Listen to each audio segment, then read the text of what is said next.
Jesus, bom Pai Celestial, estamos aqui ao pé da cruz, Senhor, para sermos ajudados pelo Senhor, porquanto somos seres humanos falíveis e como pessoa falível somos tendentes a errar.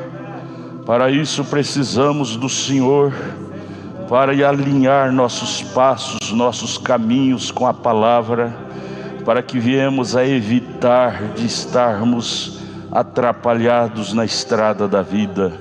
Só o Senhor é que nos pontuará com a retidão da palavra. Ajuda-nos com o perdão de nossos pecados, que esta escola dominical produza dentro de nós crescimento espiritual. É o que nós precisamos, pontualidade cristã, realidade do Deus vivo dentro de nós. Com o perdão de nossos pecados, tira de nós tudo aquilo que não presta, tudo aquilo que não é de Deus. Queremos nos ver livres de tudo aquilo que não é de Deus e vestidos com aquilo que é de Deus, que é a tua palavra. Ajuda-nos, ó Deus, para isto viemos aqui. Não viemos aqui para simplesmente um companheirismo físico, mas viemos aqui para o companheirismo espiritual com a tua palavra, porque a fé vem pelo ouvir e ouvir a tua palavra. Perdoe os nossos pecados e aviva dentro de nós a tua obra. Pedimos humildemente, curvado, com a cara no chão, ao pé da cruz, em nome de Jesus Cristo, com o perdão de nossos pecados. Amém, amém, amém, amém, amém. Assim seja. A palavra amém quer dizer assim seja. Senhor Jesus, continue nos abençoando, irmãos. Bom ver você, bom ver você. Não tem jeito de sorrir um para o outro, né? Está com a cara tampada, faz assim, em vez de sorrir, faz assim um para o outro, uma para a outra. Um gesto de satisfação de ver um ao outro. Miguelinho, você tá bom? Saudade de você. Tá chorando, amém, graças a Deus. Bom ver vocês. Deus abençoe, bem-vindo, bem-vindo, bem-vindo, bem-vindo. Você que não pôde vir, está em casa, bem-vindo aí ao computador para assistir o culto desta manhã. Acreditamos que Deus mais uma vez nos ajudará nesta manhã. Vamos começar aqui sem perca de tempo. Uma pergunta veio aqui. Eu gosto dessas perguntas, porque pergunta bíblica há resposta bíblica, não é? Pastor, nós os cristãos, de acordo com a Bíblia e a mensagem, veja, pergunta boa, de acordo com a Bíblia e a mensagem, é correto ajudar as outras obras, outras pessoas, outras obras filantrópicas, ou a outras pessoas de outras linhas? Nós, como cristãos, é correto ajudar pessoas de outras fundações, de outra associação, né, obras filantrópicas? A Bíblia diz que não é correto. A Bíblia, você perguntou de acordo com a Bíblia e com a mensagem, não é? A Bíblia e a mensagem. Então vamos, se há uma pergunta bíblica, há uma resposta bíblica. Abra sua Bíblia em Gálatas capítulo 6, verso 10, bem rapidinho, para nós ganharmos tempo. Gálatas capítulo 6, verso 10. Paulo disse: então, enquanto temos tempo, façamos o bem a todos, mas principalmente aos domésticos da fé. Então, o primeiro lugar é os domésticos da fé. Só isto? Não, vamos abrir também 1 Timóteo 5, verso 8. Primeira carta do apóstolo São Paulo a Timóteo, capítulo 5, verso 8. Aí a pergunta, né? É correto nós, os cristãos, de acordo com a Bíblia e com a mensagem, é correto ajudar os outros, as outras obras filantrópicas, ou a outras pessoas, outras fundações, não é? Acabamos de ler lá em Gálatas 6:10 que a prioridade é aos domésticos da fé. Aqui em 1 Timóteo 5, verso 8, Paulo diz, Paulo é o posicionador da igreja gentílica, é o que posiciona a doutrina correta para os gentios, não é? Capítulo 5, verso 8, 1 Timóteo. Mas se alguém não tem cuidado dos seus, quem são os seus? São os domésticos da fé, no caso da igreja, né? A igreja tem os seus, os nossos, são os domésticos da fé. Se alguém não tem cuidado dos seus, e principalmente os da sua família, aí fala da família física e da família espiritual, negou a fé e é pior do que o infiel. Negou a fé e é pior do que o infiel. Aí a Bíblia, vamos à mensagem? A mensagem agora, anote aí a mensagem, responde a pergunta. O irmão perguntou o que a Bíblia e a mensagem falam, então vamos responder. Lemos a Bíblia, vamos ler a mensagem. Perguntas e respostas número 12, perguntas e respostas número 12, parágrafo 454. Parágrafo 454, é a pergunta de número 18, fizeram exatamente essa pergunta ao profeta. Deve ou não deve uma igreja local cuidar de si mesma, de suas próprias responsabilidades locais, antes de cuidar das necessidades do estrangeiro em outras terras? O irmão Brana diz, sim, a caridade começa em casa, veja você, nós cuidamos das nossas próprias necessidades aqui, porque teríamos, esta é a igreja de Deus, ou sempre vossa igrejinha. Vocês não podem nem mesmo obter os livros de cânticos e coisas, vocês não devem enviar a outros, vem? Mas então depois de vocês terem a sua igreja paga e tudo mais, não é? As suas dívidas todas liquidadas, tudo ajeitado e pronto, seguindo em frente, ele prossegue, porque muitas pessoas doam as missões, sendo que não doam à igreja local as coisas assim. Está errado, o profeta reprova isto. É uma fundação, a igreja local é uma associação, é uma fundação diante do governo. Ele reconhece a igreja como uma associação, uma fundação de obra filantrópica.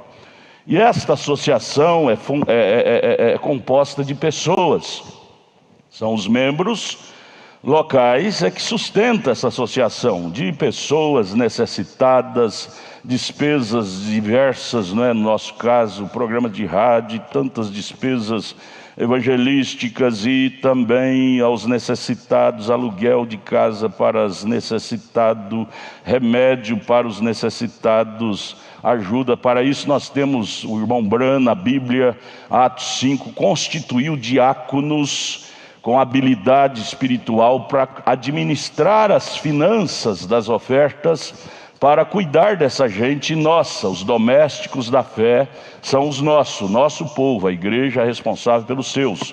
Às vezes, sempre, de vez em quando, eles me ligam lá dessas entidades pedindo dinheiro.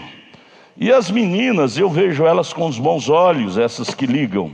Ela não sabe que a gente é pastor e liga, o senhor fulano, eu não sei como que ela sabe o nome da gente, deve ser pela lista telefônica, né? Eu estou pedindo, nós somos da fundação tal, e estamos ligando, pedindo ajuda, porque temos uma obra de caridade para ajudar os necessitados. Eu digo para elas assim, quase todas as vezes eu digo para elas assim, minha filha, eu não tenho nada contra você, você é uma pobre moça, uma pobre senhora, que está sendo usada pela sua religião. Só que você está sendo usada de uma forma antibíblica, minha filha. Por quê? Eu disse, eu sou pastor evangélico, eu creio na Bíblia, eu tenho que falar o que a Bíblia disse. A Bíblia diz que nós somos responsáveis pelos nossos. Você não vê na Bíblia os apóstolos, Jesus, mandando os apóstolos sair de casa em casa de estranhos, pedindo dinheiro para sustentar a igreja primitiva. Era a igreja primitiva que dividia seus bens para cuidar dos seus.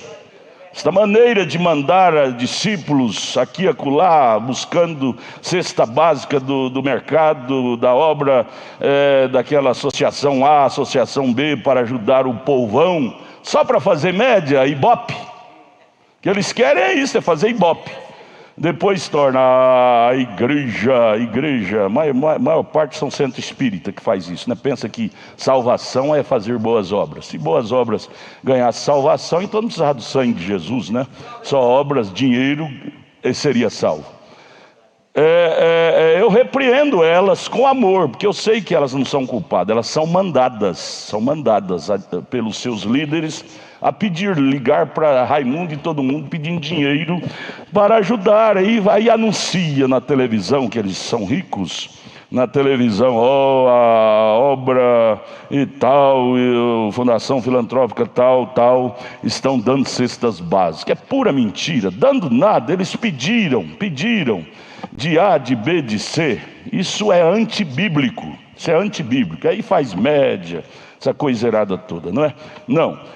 A pergunta foi, pela Bíblia e pela mensagem, é correto? É errado você participar disso.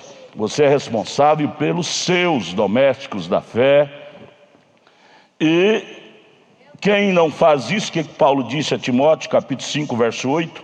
Mas se alguém não tem cuidado dos seus, e principalmente dos da sua família física e espiritual, negou a fé e é pior do que o infiel. Há muitos que ajudam lá, mas na hora que o diácono passa a oferta, que é o dinheiro que os diáconos usam para socorrer as viúvas necessitados, não ajuda. Às vezes eu fico assim admirado, certos irmãos digo, pastor, eu tenho uma chamada no meu coração para fundar uma obra de filantropia, para ajudar os meninos de rua, e às vezes onde eu passo, pastor, menino de rua faz fila atrás de mim pedindo dinheiro e eu dou.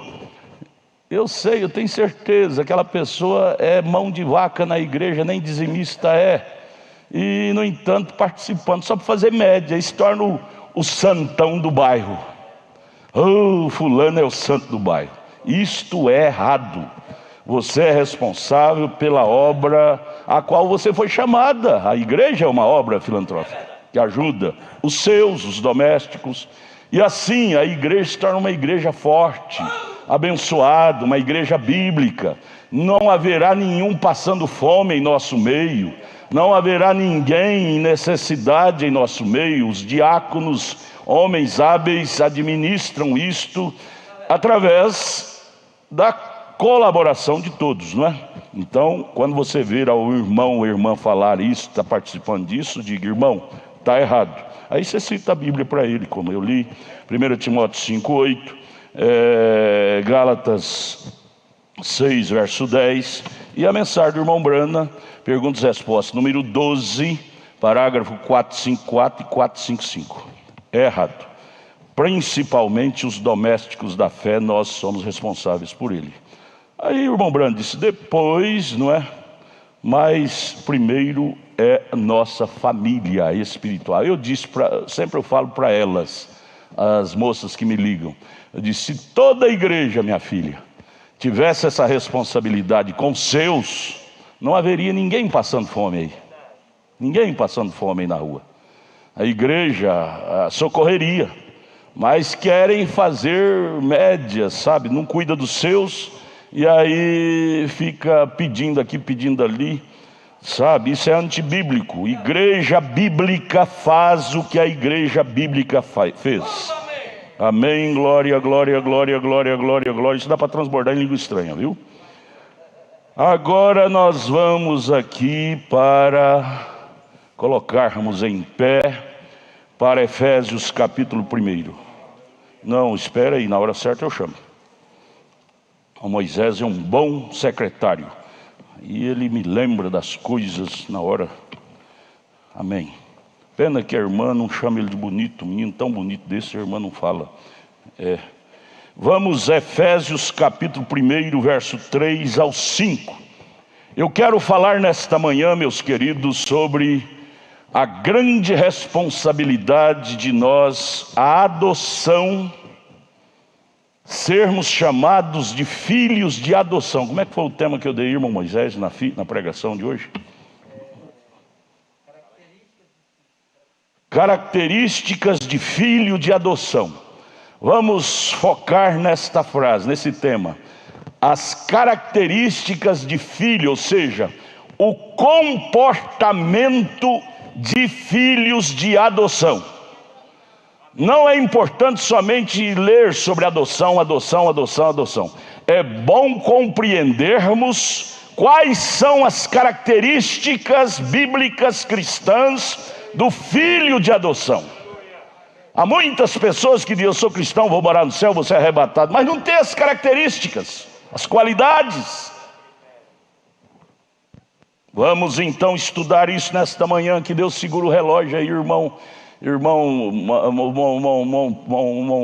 vocês estão em cima, segura esse relógio, não deixa ele rodar não, viu? Aos Efésios capítulo 1, verso 3 ao 5. Bendito Deus e Pai de nosso Senhor Jesus Cristo, o qual nos abençoou com todas as bênçãos espirituais nos lugares celestiais em Cristo, como também nos elegeu nele antes da fundação do mundo, para que fôssemos santos, separados do pecado, e irrepreensíveis diante dele em caridade, em amor, e nos predestinou para filhos de adoção. Adoção é falar no lugar do pai, viu? Nós não vamos falar no lugar do pai com uma vida toda atrapalhada, não. Nos predestinou para filhos de adoção por Jesus Cristo, para si mesmo, segundo o beneplácito da sua vontade. Jesus ajude a nós com o perdão de nossos pecados, em nome de Jesus, amém. Assentai-vos.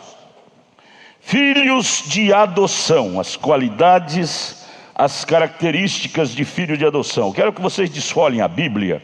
Não é importante só você carregar a Bíblia, o importante é você ler a Bíblia.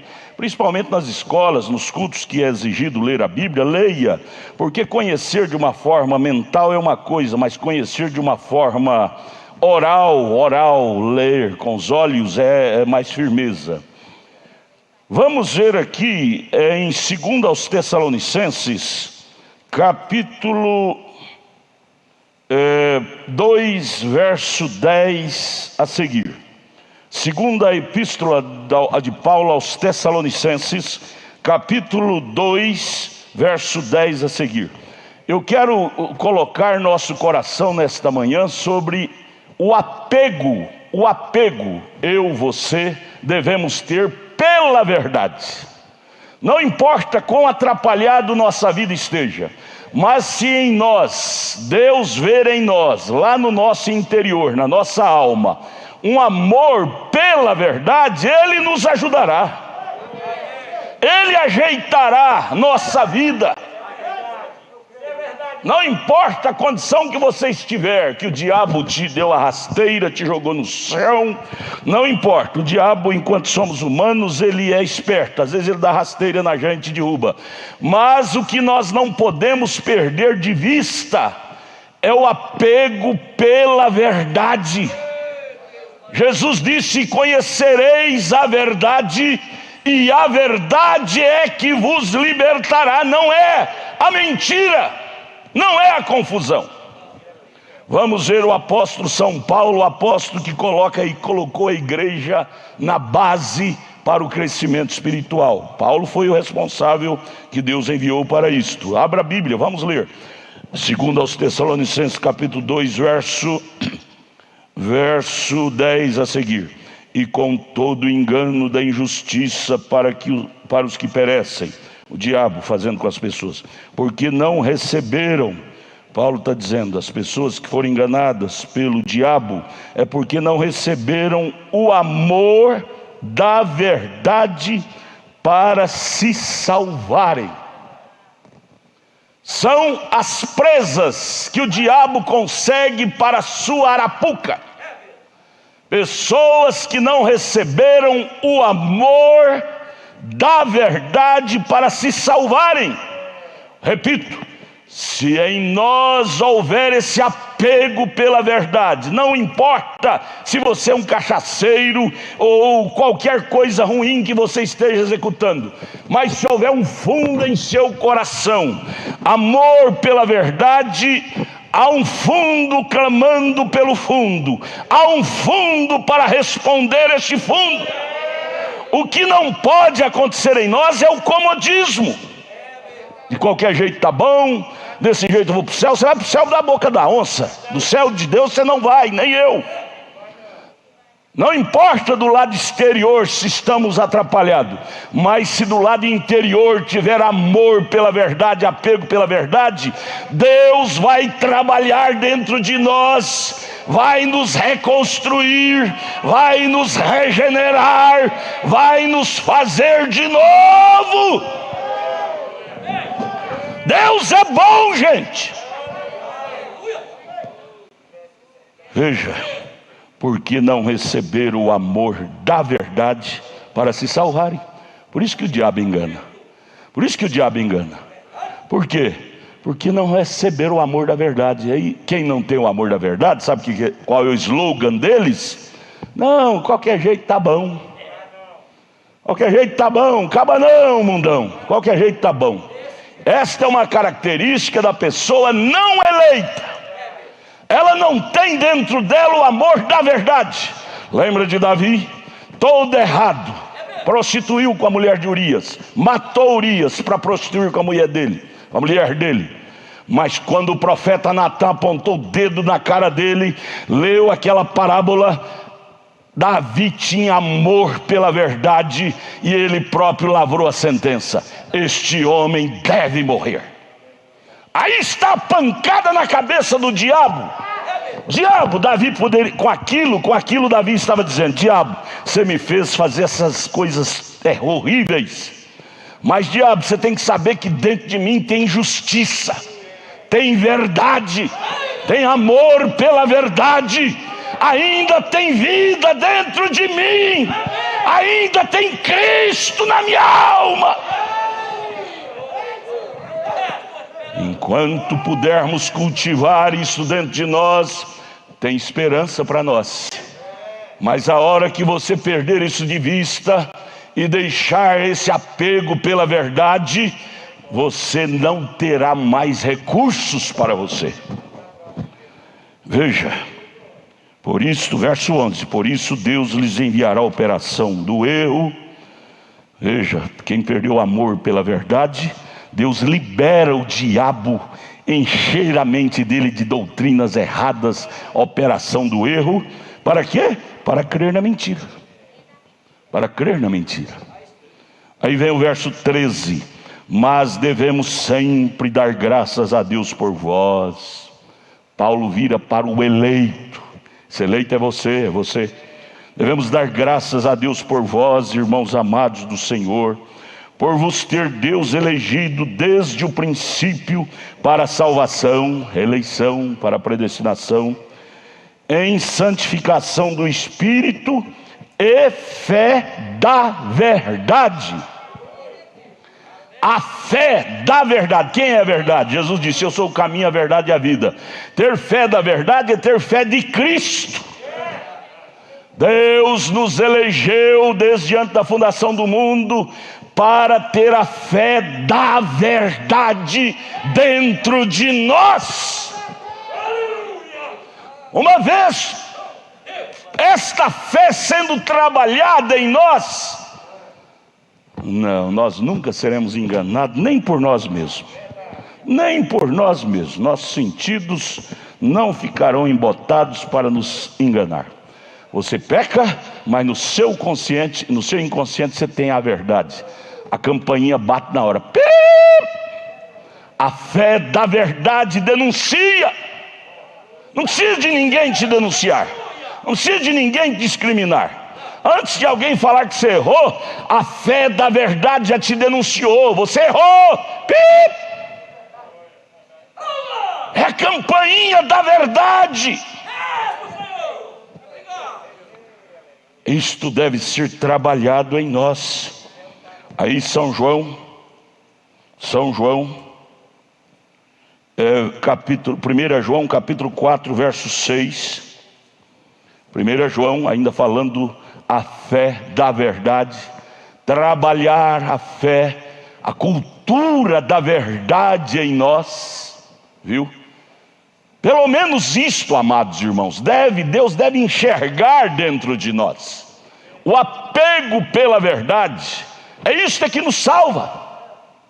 A Maria Madalena estava toda atrapalhada. Quem salvou a Maria Madalena? É a fé da verdade que tinha dentro dela. A Raabe, a samaritana, elas estavam do lado exterior toda desordenada, mas havia um apego pela verdade. O dia que elas encontraram a Jesus, elas disseram: Deus, nós estávamos esperando por isto toda a nossa vida. 1 João capítulo 4, verso 6, São João, concordando com Paulo, disse: nós somos de Deus. Diga, irmã, irmão, nós somos de Deus. Aquele que conhece a Deus, ouve-nos. Prova que a pessoa não é de Deus é que não gosta de ouvir a verdade. Prova que a pessoa é de Deus é porque ama ouvir a verdade. Repetir, 1 São João capítulo 4, verso 6. Você que está em sua casa, acompanhe. É uma escola, a escola é que faz o aluno passar de ano. Aluno que não frequenta a escola não passa de ano. Nunca vai ser alguém na vida. Você nunca vai ser um alguém em Cristo na vida se você não fitar nas matérias, principalmente das escolas dominicais.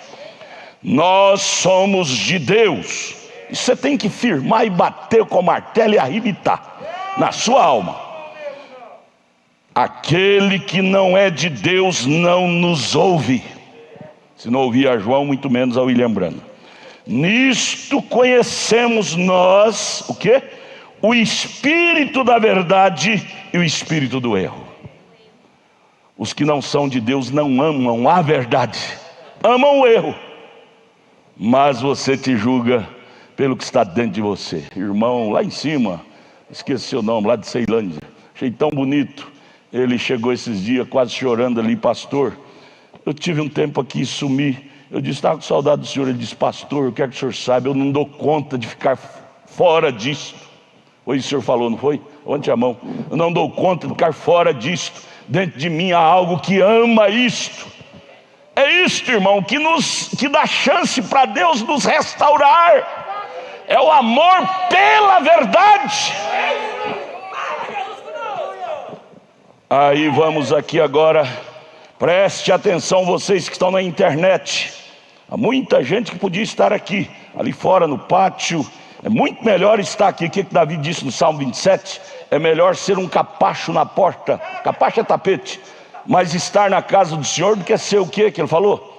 É melhor ser um capacho na casa de Deus do que ser outra coisa fora da casa de Deus. É melhor assentar lá nos bancos ali no pátio do que ficar em casa sentado na poltrona e qualquer coisa te distrai. A igreja, seja qualquer lugar da dependência da igreja, há uma atmosfera diferente vindo à igreja. Poderia encher de gente lá fora, lá em cima, tem departamento aí que cabe muita gente. Mas o comodismo tira o amor da verdade. Deixa eu colocar aqui sobre a hora em que estamos vivendo. As pessoas perderam o compromisso com a verdade, perderam o amor pela verdade e se tornaram um monte de mentecaptos. Mentecaptos, pessoas que perderam o senso do bom caráter mental, psíquico e espiritual.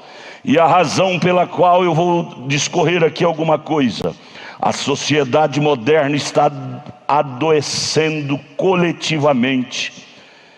Enumerarei apenas alguns pontos.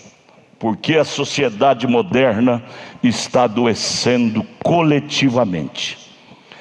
A tristeza e a angústia estão aumentando. A indústria do lazer está expandindo.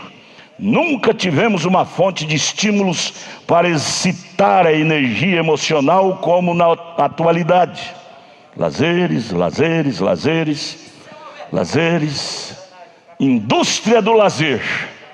A indústria da moda, os parques temáticos, os jogos esportivos, a internet, a televisão, os estilos musicais e a literatura explodiram nas últimas décadas. Esperávamos que nossa geração fosse a que vivesse o mais intenso oásis de prazer e tranquilidade com essas criatividades de lazeres que existiu. Nós enganamos.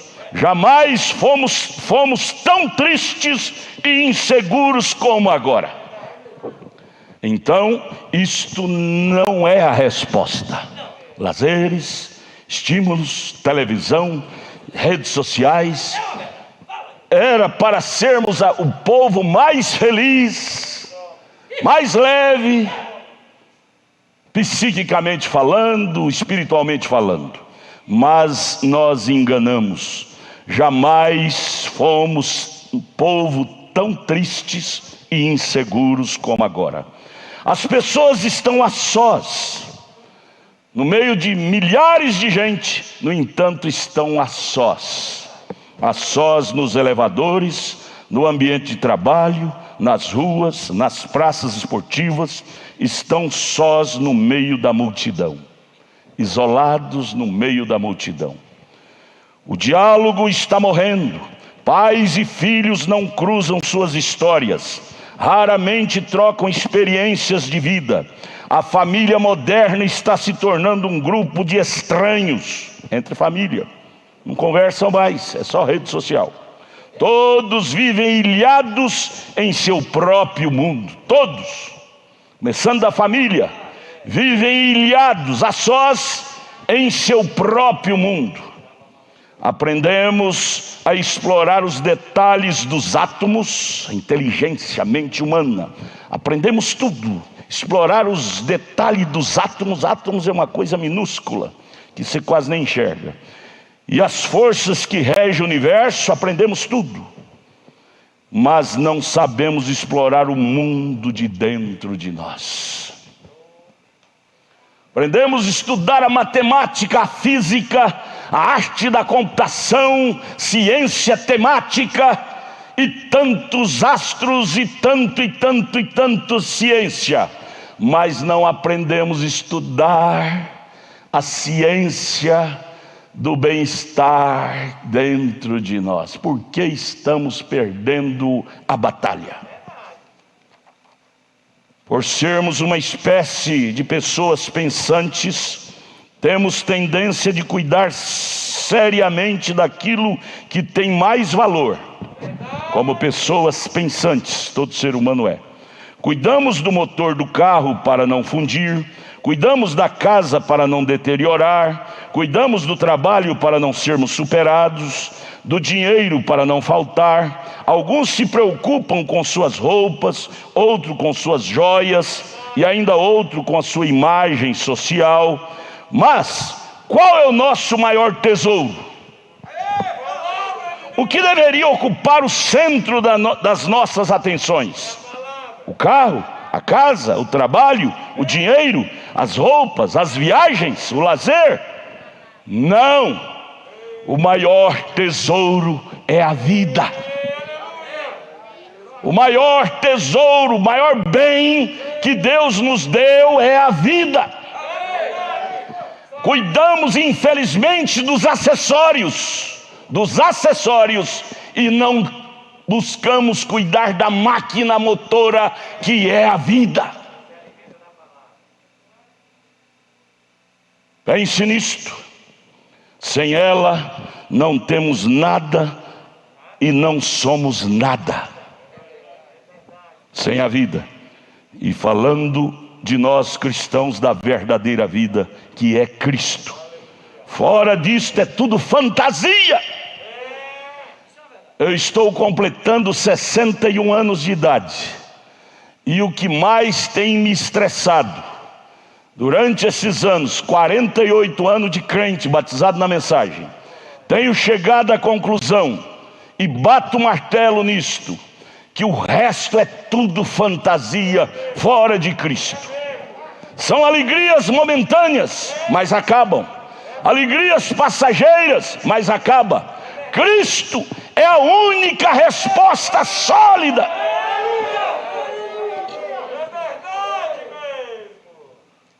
E sem qualidade de vida, não é importante só ter vida, o importante é ter qualidade de vida.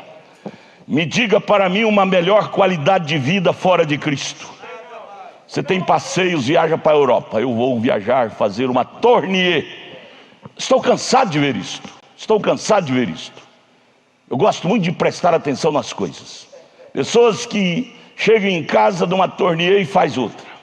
Tem dinheiro, são endinheirados. E no entanto, de repente você fica sabendo que morreu suicidado. Não tinha paz. Não tinha vida. Vivia de fantasia.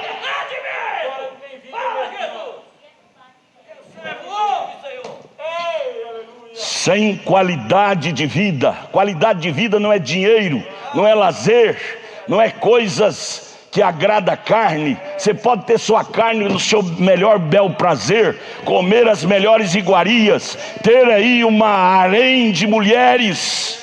Quantos homens têm aí uma harém de mulheres e não são felizes? Quantas mulheres têm, não sei como fala de homem, mulher é harém de homem, como que é? Harém de homens e não são felizes. Se ela fosse feliz, a Madalena, ela tinha um harém de homens, não sei se é essa palavra, mas não era feliz. A samaritana tinha e não era feliz. Estas coisas não são a resposta para a nossa felicidade do nosso homem interior.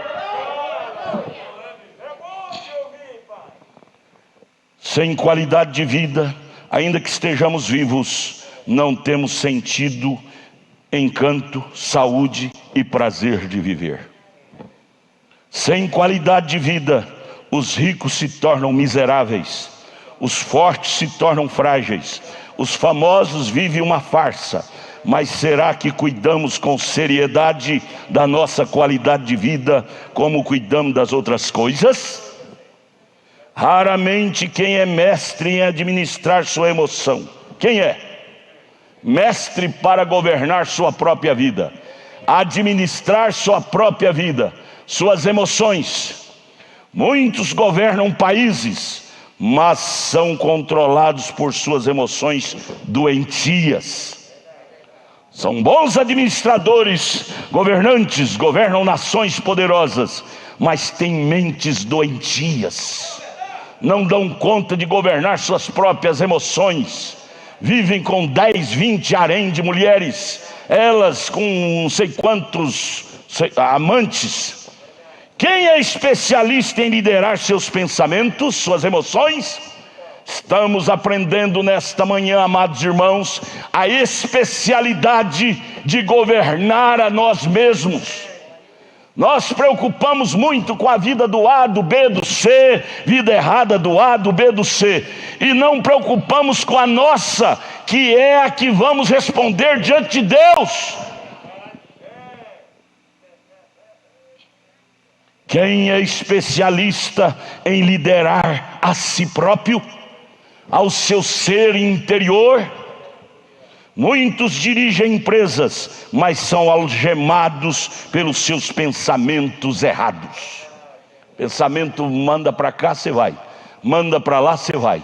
Não tem administração, a disciplina de si próprio. Que rastro você está deixando? Que legado você está deixando como cristão para os seus filhos seguirem? Não administra suas emoções. A emoção é uma menina. Deixa eu ler aqui, eu ouvi esses dias, eu escrevi, eu creio que eu tenho isso aqui. A emoção é uma menina que você não pode confiar nela de jeito nenhum. A emoção. Eu vi isso aqui, escrevi.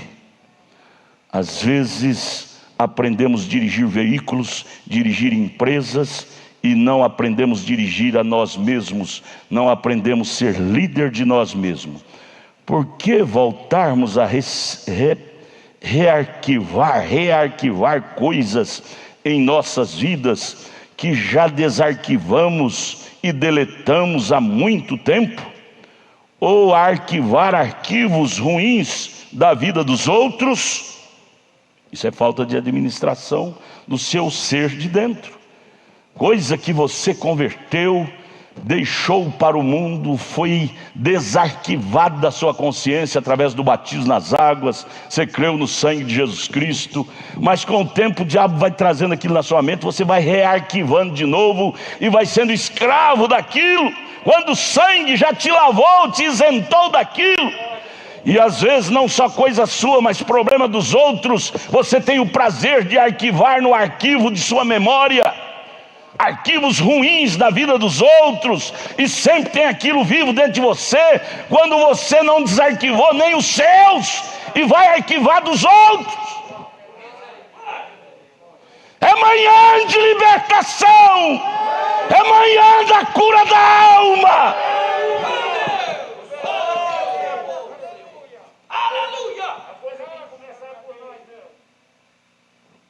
Mas não é esse aqui. Jesus, ajude a nós.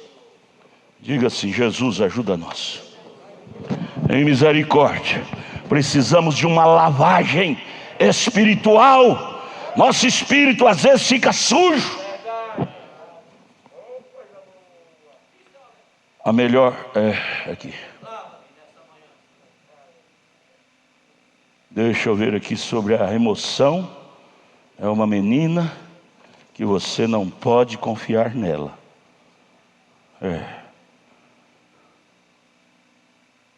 Aqui, ó.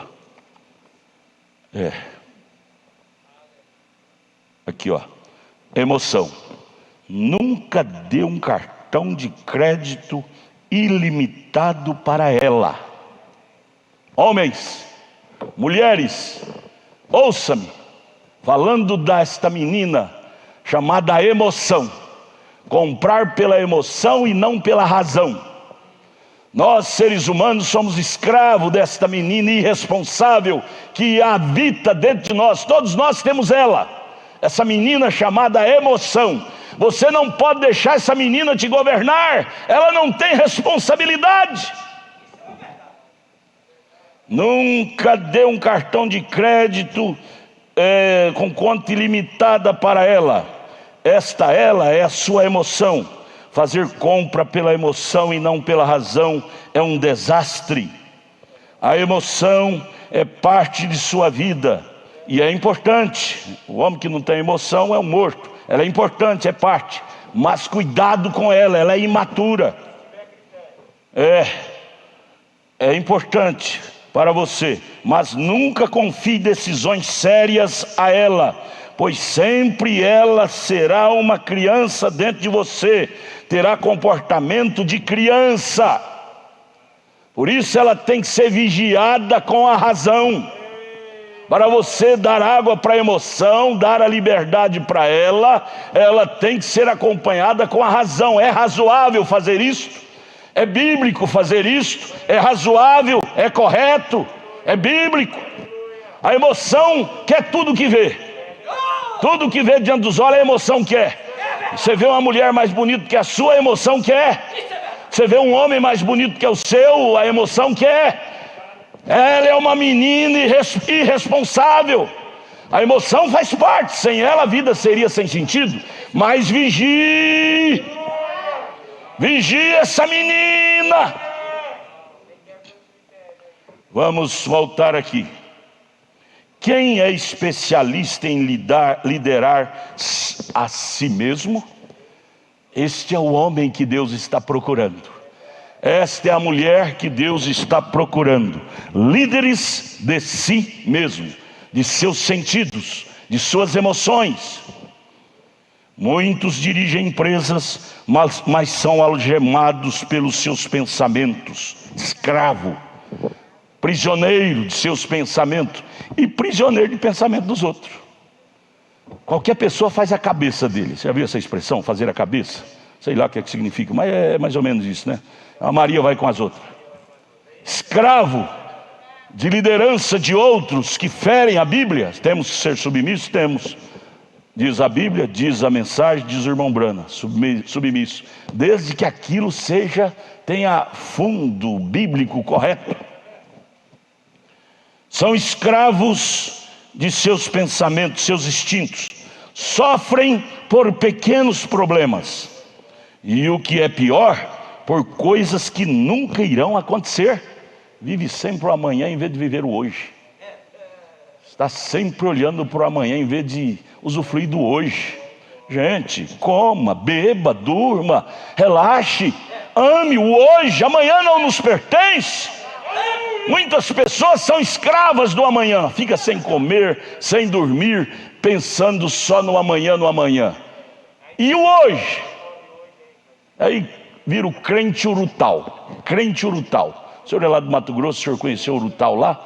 Urutau, todo dia que você chega para ele, ele está cantando: amanhã eu vou, amanhã eu vou, amanhã eu vou. Urutau não, curiango, né? Curiango. Crente curiango. Amanhã eu vou ler a Bíblia, amanhã eu vou ler a mensagem, amanhã eu vou orar, amanhã eu vou ser mais crente. Só fixando o amanhã. Vamos puxar o amanhã para hoje. É hoje eu vou ser cristão. É hoje eu vou ser o líder de minhas emoções. Quem destila sabedoria nas derrotas é um perito em pensar antes de reagir. Sabedoria nas derrotas. Não é porque o diabo te deu uma rasteira e você foi vencido que você tem que se tornar presa dele, não. De jeito nenhum.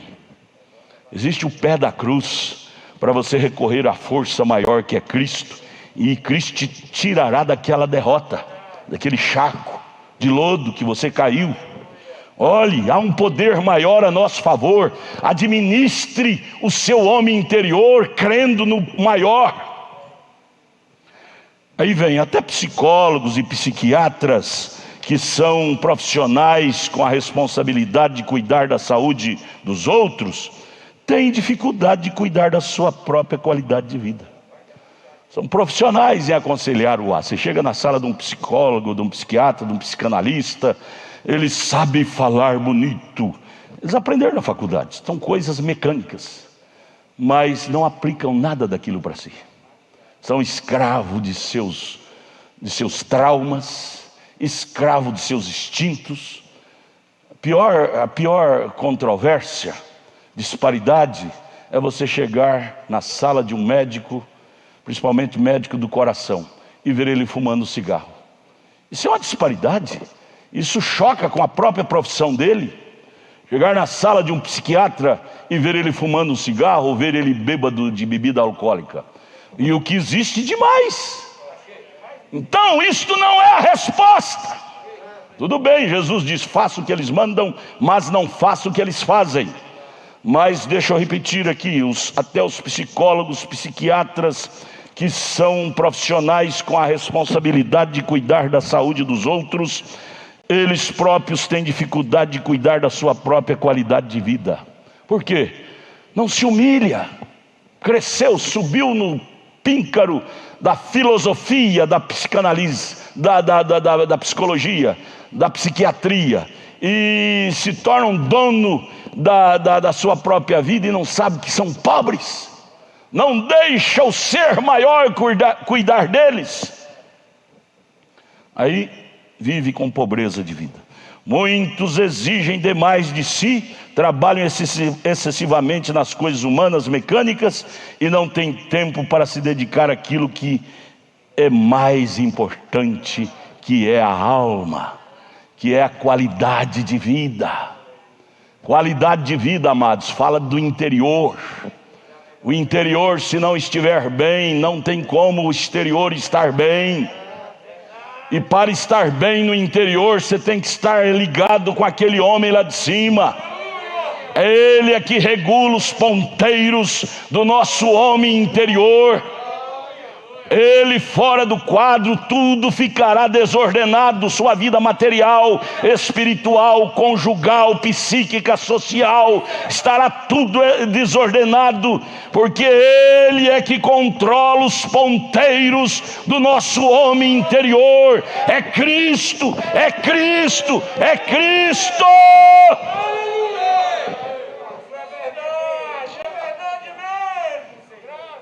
Oh Deus, ajude a nós.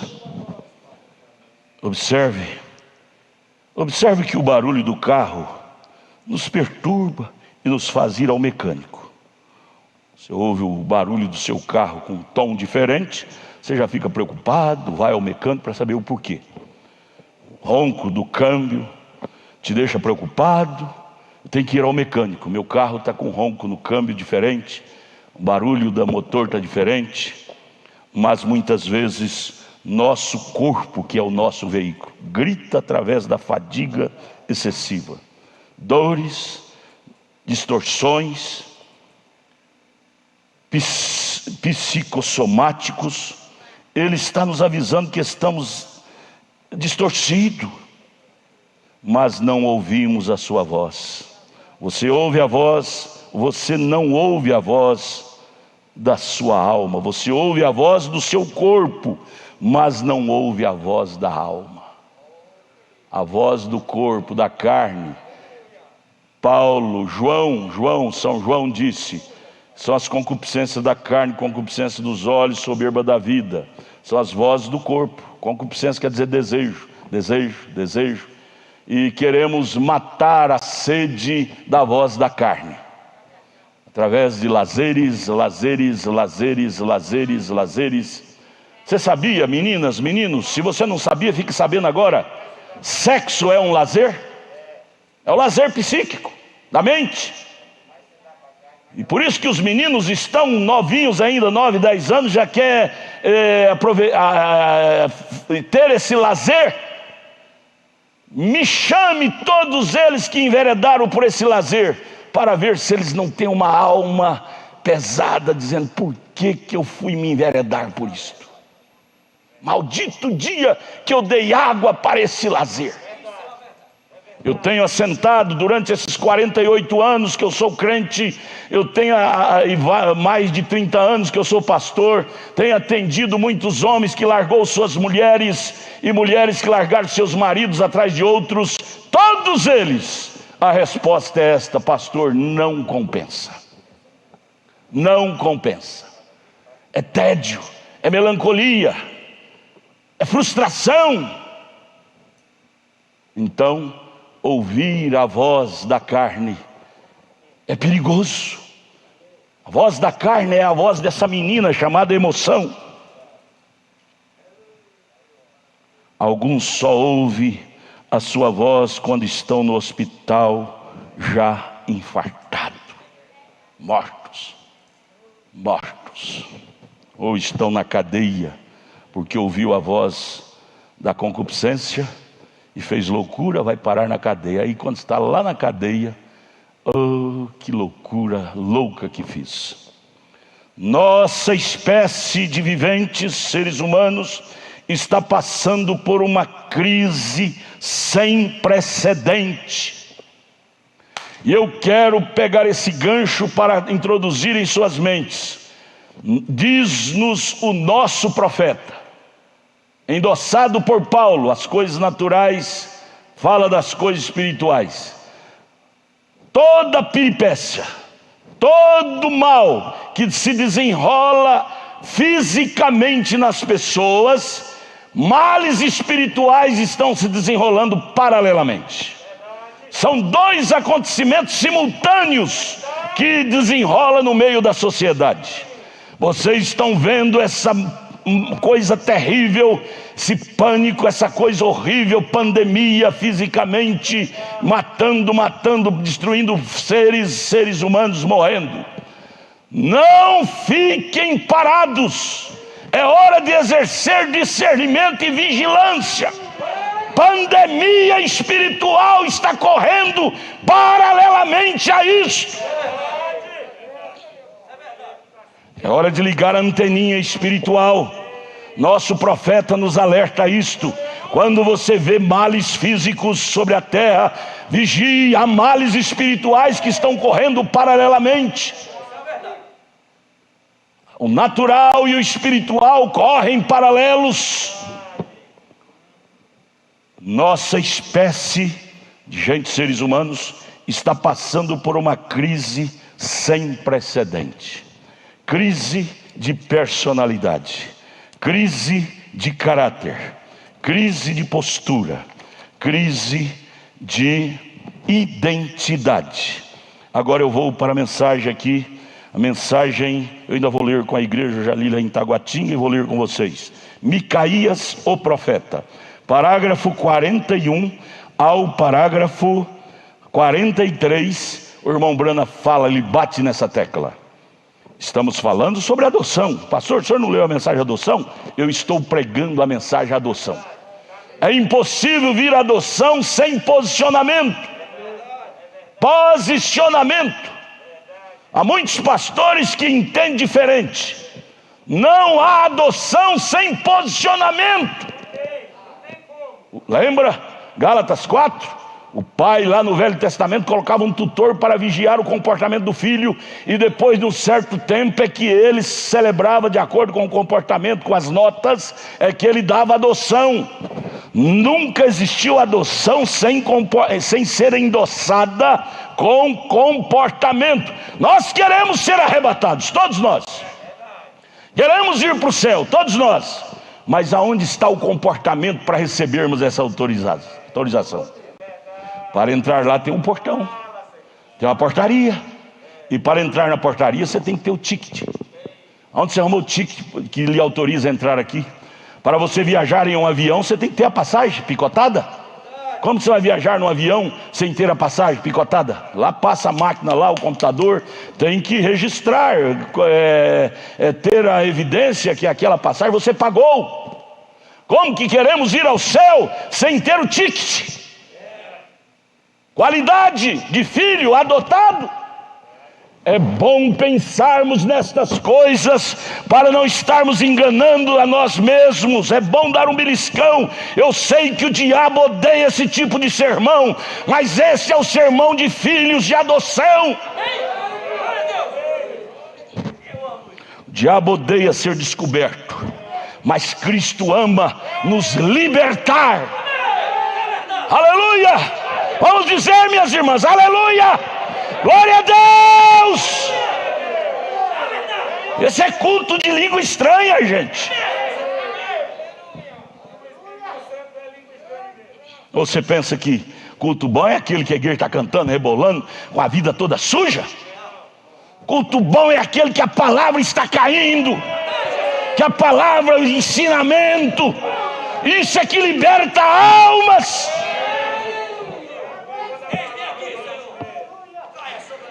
Vamos lá, baseado nessa colocação, nossa espécie seres humanos, está passando por uma crise sem precedente. Crise psíquica, crise espiritual, crise da vida cristã, crise. E idolatramos coisas. É fácil você idolatrar seu psiquiatra, seu psicólogo, porque ele falou palavras bonitas, mas acabamos de ler aqui. Falam palavras bonitas, mas e o problema? Eles não dão conta de solucionar nem os problemas interiores deles. Que adianta? É bom, tudo bem. Jesus diz: faça o que eles mandam, mas não faça o que eles fazem. Mas não é tudo que eles mandam também você vai fazer não, viu? Senão eles te colocam no inferno da incredulidade. Como aquela moça que o irmão Brana conta, que foi a um psiquiatra. Ela era virgem, pura, nasceu, ela é filha de um pastor. Mas quando foi lá, o psiquiatra colocou na cabeça dela, esse psicanalista que faz aquelas trabalho de, como é que chama? Te desmaia, hipnose. E tirou, desviou a mente dela, entrou na mente, que eles têm a técnica da psicologia, psicanalista, eles têm estudo na faculdade, entrar no subconsciente da pessoa, hipnotiza, e aí começa a conversar com o subconsciente, e a pessoa solta tudo que tinha feito, não é? E aí ela, se você não tiver muito de Deus, você se torna um perdido. Aquela moça era filha de um pastor, nasceu num lar cristão, virgem, e o hipnotizador disse: como pode você, uma moça de 28 anos, virgem? Essa é a razão pela qual você está nessa situação. Ele julga pelo que eles aprenderam na faculdade. Nós julgamos pelo que nós aprendemos da Bíblia. Se faculdade fosse a resposta, não precisava de Bíblia, não precisava de profeta. Faculdade é a resposta para você adquirir uma profissão, para ganhar dinheiro, mas não é a resposta para você ir ao céu. Não me venha ao contrário. Ninguém me convença ao contrário.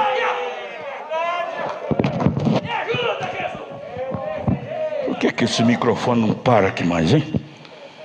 Culpa do Moisés. Vamos aqui. Micaías o profeta, 41. Acontecia que você tirava uma fotografia antigamente, quando as pessoas tinham sanidade espiritual, sanidade de espírito. Lembram? Os mais antigos aqui lembram disto. Era tudo original, não havia malícia ruim, era mentes virgens, maioria, não é? Tirava uma fotografia, era coisa original, não era trabalhada. Hoje, você não pode nem acreditar nessas fotos. Meninas, meninos, rapazes, não vá atrás dessas fotografias, dessas rainhas de beleza. Tem um programa na internet, como é que chama, irmão, que faz ficar bonito? Photoshop. Photoshop. Tira as riscas, pés de galinha, muda até o pentear do cabelo, muda tudo. Muda tudo. Photoshop. E aí você cai naquela arapuca. Aí a mulher mais linda. Puro Photoshop. Foto falsa. Falsa aparência. Mombrana disse antigamente, as fotos não eram enganosas, eram fotos originais. E aí ele prossegue dizendo: eu fui há algum tempo em certo lugar para comer num restaurante. Alguém me convidou. Para mim, parecia que o meu garotinho José havia achado um balde de tinta em algum lugar, com várias cores diferentes de tinta, e bagunçou toda a parede, ele disse. Quando eu vi na parede daquele restaurante, eu pensei que era como um menino, como meu filho, que pegou um balde de tinta de várias cores e jogou lá na parede. Estava tudo, umas riscas de tinta, tudo diferente uma da outra. E eu disse: um lugar fino como este, com uma aparência suja na parede assim, uma coisa de aparência manchada, como aquela pendurada na parede. Eu perguntei para a garçonete, ela disse: bem, aquilo, senhor, é uma tela, sabe? Eu disse: com certeza, parece que estava embaixo de uma tinta que pingou, de uma escada em algum lugar onde eles faziam algum tipo de decoração, e aquilo estava debaixo de um tinteiro de várias cores. Ela disse: não. Ela disse: senhor, aquilo foi pintado por fulano de tal e ciclano, maior pintor do século. Irmão Brana, misericórdia, onde está a mente desse pintor? O irmão Brana disse: ora, aquilo não parecia nem mesmo uma pintura. E ela disse: esqueci quantos dólares aquele quadro pendurado na parede custou, senhor, caríssimo. O irmão Brana disse: foi um menino que pegou uma lata de tinta de várias cores e jogou assim, aqueles riscos de tinta, e disse que custou milhares. Veja a mente das pessoas, irmão, o valor da mente. Pagar caro numa coisa cheia de risco, não tem sentido. Aí eles escrevem embaixo: eu não vim para ser entendido, eu vim para confundir. Tem um pintor que tem esse slogan: eu não vim para ser entendido, eu vim para confundir.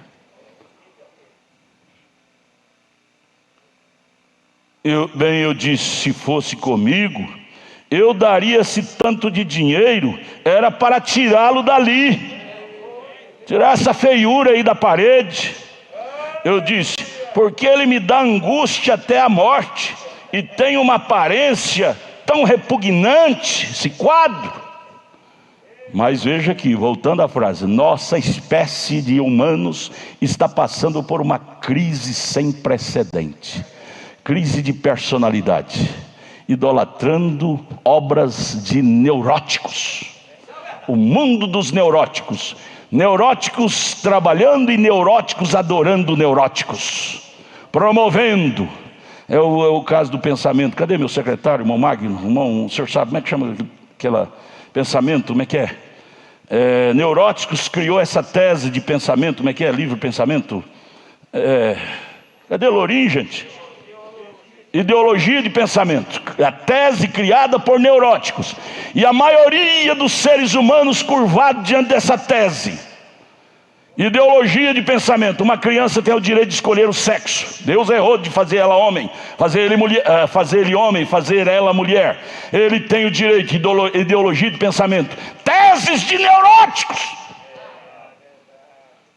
Então ele é mulher, então ele vai ter que ter os seus dias críticos, viu? É mulher, escolheu ser mulher.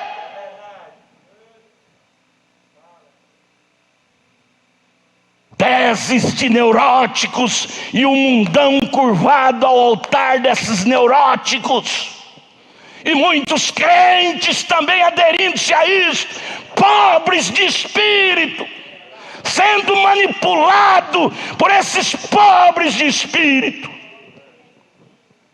Irmão, nós temos que nos valorizar mais, irmão. Até quando nós vamos ser manipulados por esses pobres de espíritos? O que a palavra diz, nós dizemos: não, isso é demais, o pastor está bravo. Mas eles estão assim, né? O pastor é bravo, mas lá eles são assim, de inserir em você de garganta abaixo, nas suas crianças, nos seus filhos, essa tese.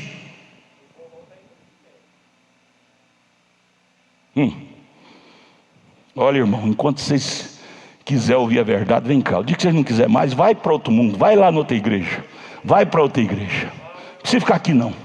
Eu quero pessoas que amem a verdade. Eu não quero quantidade, eu quero é qualidade. Qualidade de eleito.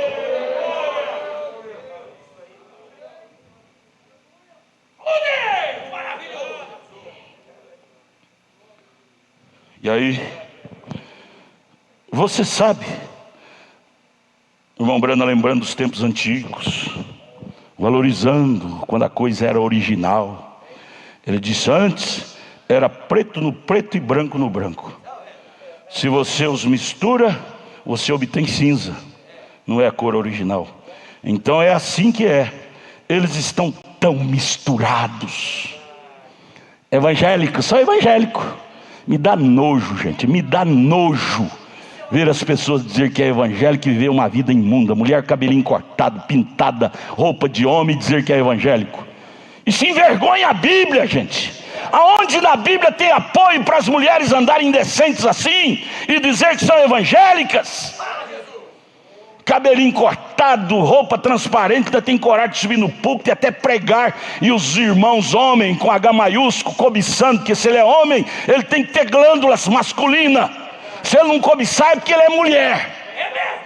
Isso é discriminar. Ele diz que é pecado discriminar. Elas estão discriminando os homens.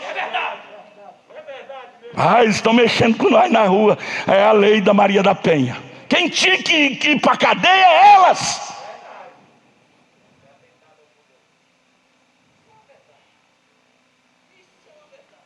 Oh Deus, ajuda nós. Irmãos, volto a dizer, vocês querem ouvir a verdade, vem para cá. Tabernáculo da Fé, Pedregal, quadra 479, lote 16, vocês da internet. Mas se não quiser, vai lá para o mundão, lá é bom para vocês. Mas aqui tem pessoas que amam. Qualidade de vida é o ouro.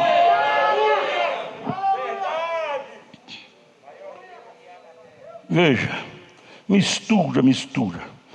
Há uma linha traçada em algum lugar. E esta linha traçada é a palavra de Deus. Cada ser humano deve conectar-se com ela, se querem ser felizes. Aí vem a razão pela qual as pessoas não são felizes mais, porque estão desconectados desta linha traçada.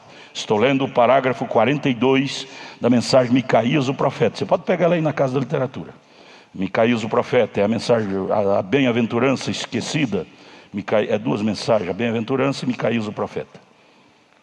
Há uma linha da verdadeira felicidade, do verdadeiro companheirismo. Como eu posso ter companheirismo com você quando seu espírito é mundano?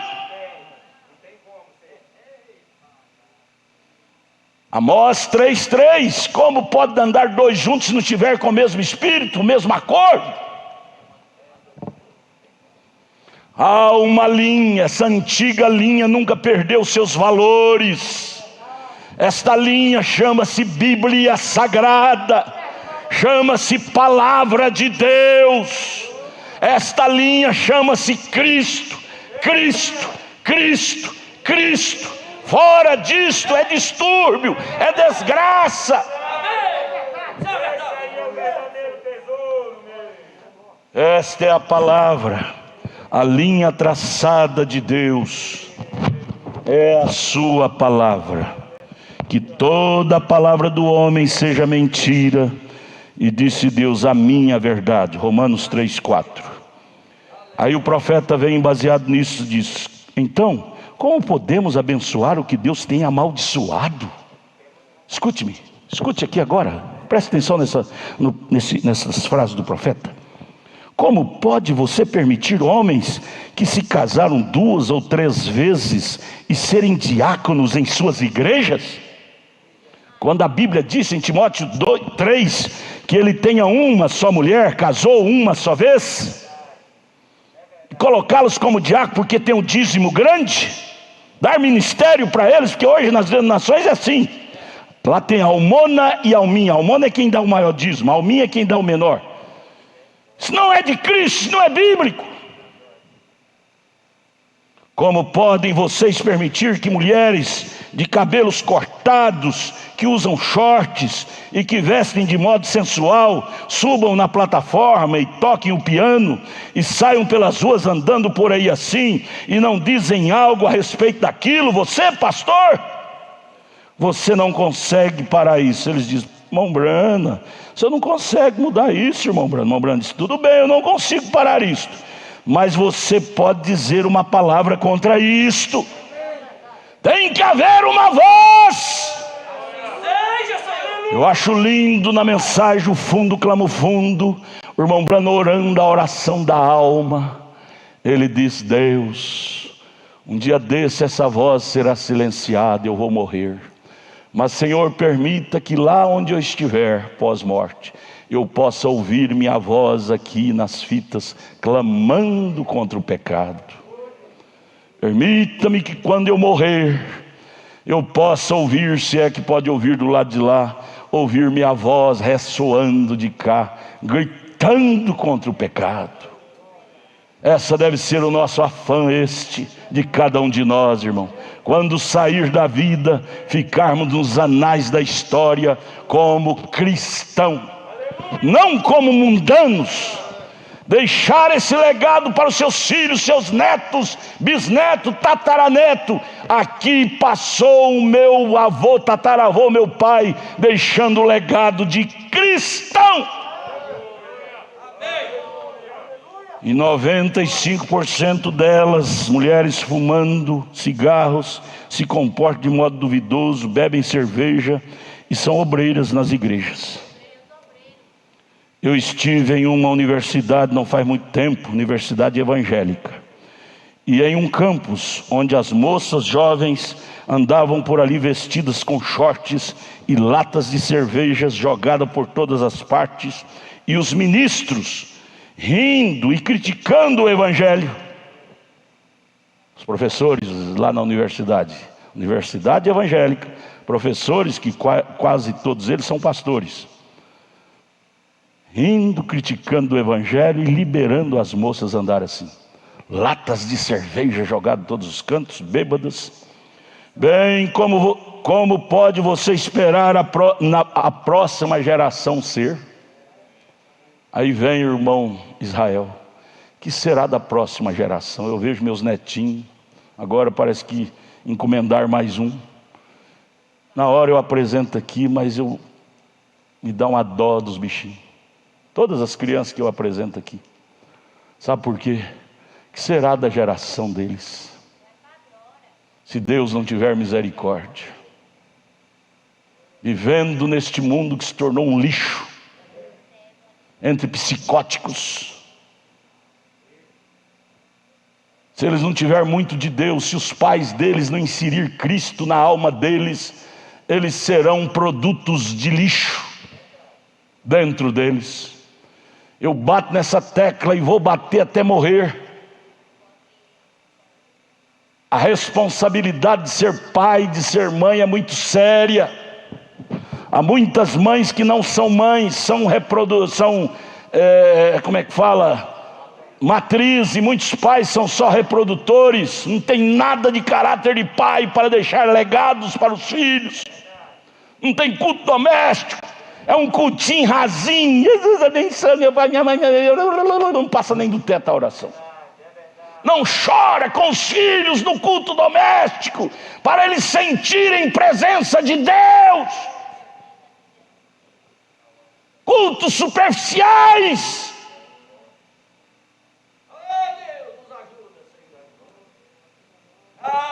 Pastores, professores daquela faculdade evangélica, rindo e criticando o evangelho. Bem, como pode você esperar a próxima geração ser? O que eles serão? Onde está a linha traçada?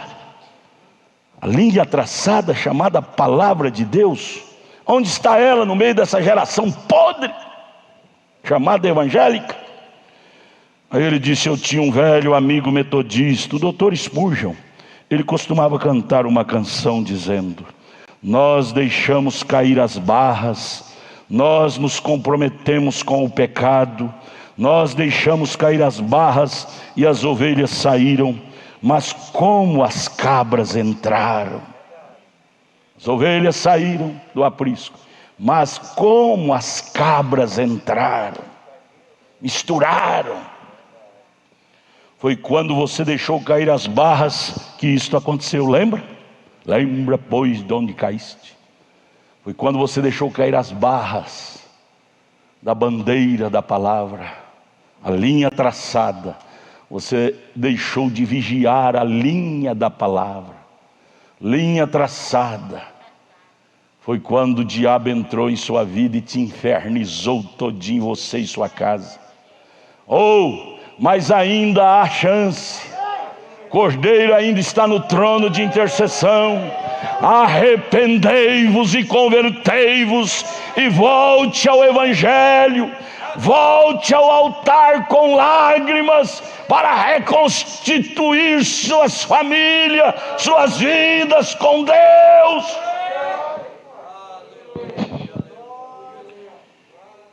Veja, foi quando você deixou cair as barras que isto aconteceu, indo com alguma ideia fantásticas de algum jovem que se julga importante ali na universidade. Hoje a tese é esta, o tema é este. O pai pergunta: menino, onde você aprendeu essa linguajar diferente? Foi com um jovem mais fantástico lá da minha sala de aula. Quer dizer, comprou a ideia. Nós somos consumidores de tanta coisa, nós seres humanos consumimos ideias de todos os lados que elas vêm. Nós já consumimos e colocamos na nossa prática, na vida prática. Ideias do aluno, só porque ele é brilhante lá na faculdade, nós compramos a ideia dele e começamos a inserir em nós e praticar igual. Ideia do pastor fulano, do pastor Beltrano, do mestre ciclano, do mestre Beltrano. O irmão Brana vai falar daqui a pouquinho sobre filtro da palavra. Daqui a pouquinho. Ele sabe mais a respeito disso do que sabe de Deus, ele mesmo. E você começa uma doutrina em algo assim, volte para a palavra. Não importa, você diz: bem, isso diz isso faz isso. Isso tem que ser a palavra de Deus através de todo o caminho. Não é só metade do caminho, não. Tem que ser a palavra de Deus em todo o caminho. Fora disto, irmão, é inferno. Como é que pode? Pastor tem 2 mulheres e forçar a igreja. Quem falar disso vai para o inferno. Quem vai para o inferno é ele.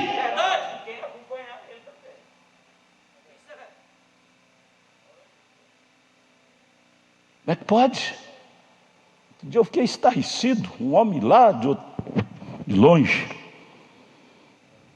brigando com a igreja, entregando até a esposa para Satanás diante da igreja, para apoiar ele e viver com outra. Irmão, nem Davi fez isto. Quando Davi fez isto, e o profeta Natan disse que ele estava errado, e perguntou: Davi, o que é que deve fazer com esse homem? Davi não advogou seu erro. Davi disse: esse homem deve morrer. Ele não entregou Natan para o diabo, não, por Natan ter denunciado o pecado dele. Ele disse: foi assim, esse homem que fez isso, Natan, deve morrer. Natan disse: esse homem é você. Ele não retrucou, não. Ele ficou calado, ele se humilhou, ele pagou o preço. Às vezes nós não queremos pagar o preço, praticamos maldade, sujeira, e quando nos coloca no canto da parede queremos advogar. Irmão, eu comecei falando isto, não importa, porque nenhum de nós estamos livres disto. Não levante o dedo e dizer que você está livre, que você não está, não, você é humano. Mas o que nos salva é o amor da verdade dentro de nós. Davi estava todo enredado nesse caso, mas ele conservou o amor da verdade, aceitou a correção, se julgou a si mesmo, e Deus o reergueu novamente. O maior pecado é advogar o pecado. O maior erro é advogar nossos erros, seja comigo, seja com a minha família, seja quem for. Erro é erro, é verdade, é verdade. Isso me dá chance de ser ajudado por Deus.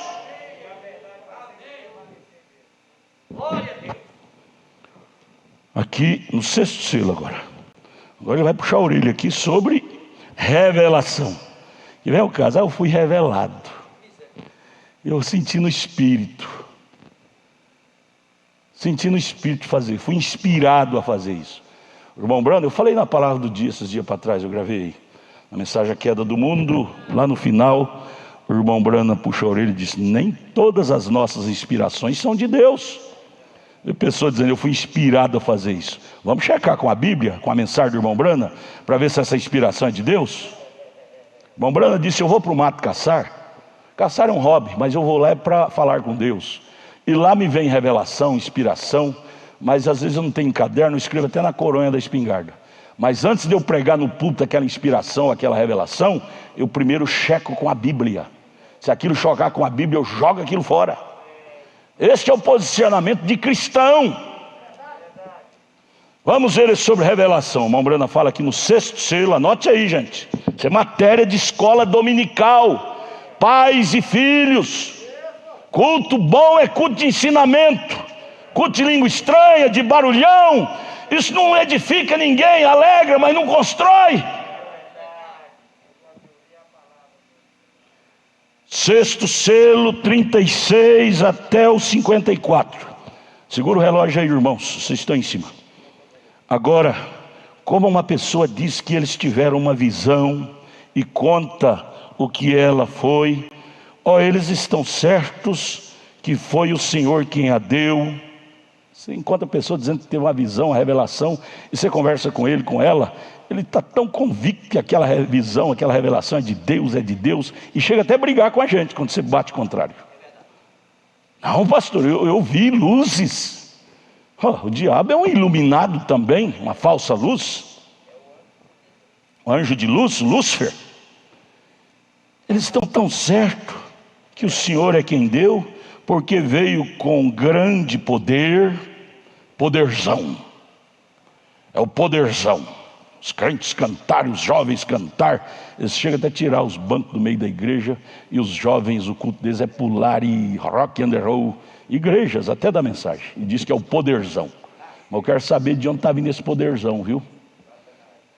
Tem que checar com a Bíblia, com a mensagem. Poderzão. Esses dias eu fiquei estarrecido de ver isso. Elvis Presley era um diácono da igreja pentecostal, e à noite cantava rock and roll lá para o mundo. Isso caiu dentro da igreja. Mas se ela, o irmão Brana fala aqui, bem, tudo bem com a visão, mas se ela não estiver de acordo com a palavra de Deus e for contrária à palavra, ela não está correta. Vem, você não tem que estar adulando suas emoções. O que acabamos de falar agora há pouco? A emoção é uma menina que nós temos dentro de nós, irresponsável. Pela emoção nós temos visões, temos revelações, pela emoção, o homem de fora. Mas você tem que vigiar essa menina chamada emoção, sensação. Língua estranha está no campo da emoção. Dons carismáticos está no campo da emoção. Grande pregador, isso é do campo da emoção. A emoção produz grandes pregadores, grandes cantores, grandes tocadores, astros e astros. Mas vamos vigiar essa menina que está dentro de nós, chamada emoção.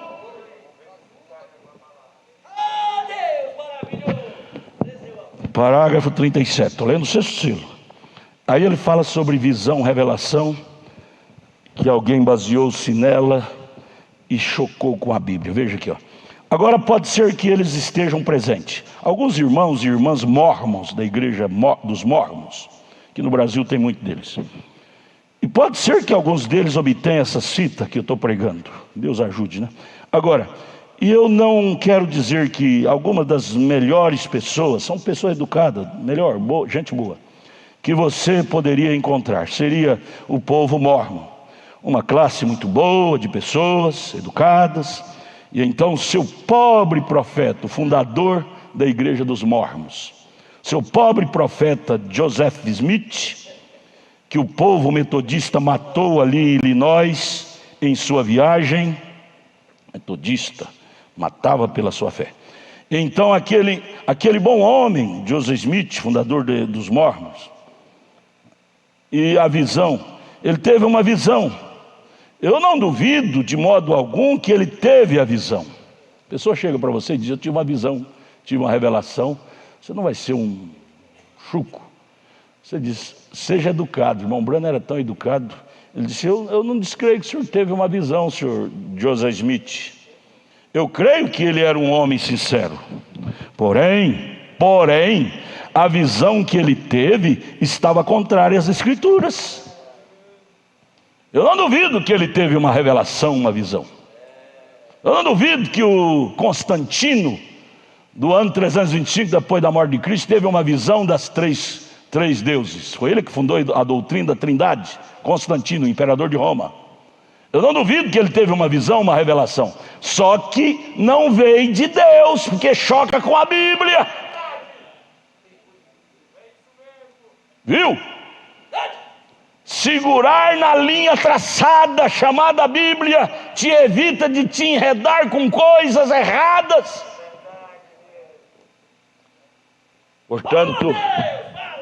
Portanto, eles tiveram que fazer a Bíblia Mormon para justificar a visão dele.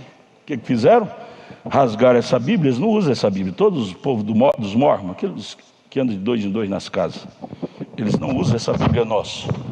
Diz que essa nossa Bíblia é incompleta. Eles fizeram, para concordar com a visão que o fundador deles tiveram, John Smith, eles tiveram que fazer uma Bíblia diferente. Usa muitos artigos dessa nossa, mas tem muita coisa que eles tiveram que adaptar para não chocar com a visão do doutor Joseph Smith. Oh, amados. Então, porque eu tive uma visão, eu tenho que descrever da Bíblia e fazer uma nova Bíblia para adequar com a minha visão, meu ponto de vista. O que Paulo fala lá em Gálatas capítulo 1, verso 8? O que ele fala, Marquinhos? Ainda que eu mesmo, ou um anjo do céu desça e vos traga um evangelho que choca com esse meu, é anátema, é falso. Então eu tenho que andar atrás de Joseph Smith ou da Bíblia. Irmão, nós estamos preparando para o arrebatamento, irmão. É a seleção dos filhos de adoção. Seleção dos filhos de adoção. Posicionamento. Veja, ela está aqui para mim. Esta é a razão, apenas a palavra, é isto, vem? Cada vez chegou aqui um ministro, aí ele conta a história de outro ministro, pregador, diz que prega a Bíblia. Veja só, pessoas que creem em visão, em revelação, sem conferir com a Bíblia. Agora ficou alto demais aqui, irmão. Sem conferir com a Bíblia. O ministro que veio de uma região de fora, eu vi na rua passeando por aí de carro, com a qual não era uma mulher, uma dama, e eles vieram para uma reunião minha. E pelo discernimento, o profeta viu o segredo das pessoas, eu descobri que eles dirigiram durante 2 ou 3 dias, só os dois, juntos. Só ele e ela, essa mulher que ele encontrou aqui na cidade. Na reunião, para virem para a reunião, juntos. E a mulher havia se casado 3 ou 4 diferentes vezes. E aquele ministro chega na cidade, encontra essa mulher, porque ela é bonita, né? Por certo. E já pegou ela sem nem ver, sem nem filtrar com a Bíblia. Aí disse: não, eu fui inspirado. Inspiração é uma menina irresponsável dentro de nós. Não é toda inspiração, não é toda emoção que nós temos que dar água para ela, não. Senão nós vamos parar lá onde foi parar o mancebo de qualidade, no Hades. E esse ministro entrou na sala de espera do hotel onde eu estava e correu e apertou minha mão. E eu apertei a sua mão. Me levantei e conversei com ele. Eu lhe perguntei e disse: quando você estiver livre, eu poderia falar com você no meu quarto só por um momento? Irmão Brana, o Espírito Santo tinha revelado por irmão Brana a vida atrapalhada daquele ministro. Ele era um chegante, o irmão Brana procurou ele com amor, querendo ajudar ele, não é? O irmão Brana viu que ele era um ministro, queria que conservar nele a boa personalidade, para as pessoas não pensar mal dele, ajudá-lo, aconselhá-lo. Quando você tiver um tempo, pode falar comigo? Momento? Ele disse: com certeza, irmão Brana. E eu levei até o quarto e eu disse ao ministro, eu disse: reverendo, senhor, você é um estrangeiro nesta região. Eu disse: porém esta senhora realmente tem um nome conhecido, ela não tem boa fama. Eu disse: você vem de tal e tal lugar, desceu a este tal e tal lugar, não é isso? Ele disse: sim, senhor. Eu disse: você não tem medo de que isto vá... Eu não estou duvidando de você, mas você não acha que isto vai refletir na sua reputação como ministro, andar com uma mulher desta? Você não acha que deveríamos dar um exemplo melhor do que este que o senhor está dando? Aí ele vem com a revelação, com a inspiração. Ele disse: aquela senhora é uma santa. Eu disse: eu não duvido disso, mas eu disse: mas irmão, o problema é que nem todos que te olham com ela sozinho não são santos. O senhor está dando um mau testemunho para eles te criticar. Veja, eles estão olhando no que vocês estão fazendo do lado de fora, eles não estão olhando no seu interior. Eu disse: eu acho que é melhor você ter cuidado. Falou com carinho para o homem. Isto é apenas de um irmão para o outro, irmão Brando dizendo para ele. E ele disse: eu disse, a senhora já se casou umas 4 ou 5 vezes, e se envolver com esse ministro, só está mandando ele para o inferno, e as pessoas com quem ele segue ele. Ele disse: sim, eu sei disso. Disse: você sabe? Eu disse: você não ensina isso na sua igreja? Ensina, irmão. Então ele disse: não, mas disse: você sabe, eu tive... Aí ele virou para o irmão Brana e disse: você sabe, eu tive uma visão sobre isto, irmão Brana. Eu disse: bem, isto é ótimo. Eu disse. Ele disse: você se importa? Disse: eu creio que eu poderia endireitar um pouquinho o seu ensinamento a respeito disso. Eu disse: tudo bem. Eu disse: eu ficaria contente em saber disso, senhor. O homem queria endireitar o ensinamento do irmão Brana, não é? Ele disse: bem, disse, você sabe, nesta visão... Aí ele conta uma visão. Nesta visão, ele disse: eu estava dormindo. Veja como o profeta tem a perspicácia para discernir a coisa. O homem veio contando para o irmão Brana que teve uma visão e estava dormindo. O irmão Brana, que é um profeta, sabe o que é visão e sonho. O irmão Brana diz assim: eu vi que aquilo não era visão, era um sonho. Ele estava dormindo, não era nada de visão. Começou a contradizer logo no início da história. E ele disse: minha esposa, disse, ela tinha vivido com outro homem, disse, me traiu, tinha me traído, e disse, então ela chegou para mim e ela me disse: ó, querido, me perdoe, disse, eu sinto muito por ter feito aquilo. A esposa: eu serei fiel de agora em diante. Ele disse: naturalmente eu a amo tanto que eu simplesmente o perdoo. Disse: tudo bem, disse, então. E disse: você sabe de uma coisa? Então eu tive a interpretação daquela visão e disse: e o homem disse para o irmão Branham: sabe, a interpretação dessa visão que eu tive, que a minha esposa me traiu e chegou para mim, eu perdoei e tomei a minha esposa novamente. Eu tive a interpretação dela que era essa mulher aí, estava suja, eu perdoei ela e tomei para ser minha esposa. Diz: claro, ela foi casada por todas essas vezes e outras coisas, e disse que é correto que ela se case porque o Senhor a ama tanto. Ela pode se casar quantas vezes ela quiser, porque o Senhor a ama tanto. Eu disse: sua visão foi uma doçura, irmão, mas está fora do caminho da Bíblia. Eu disse: isso está errado. A Bíblia condena o ministro casar com mulher tocada. Ministro deve casar com uma virgem. Para começar, veja você não deveria fazer isto.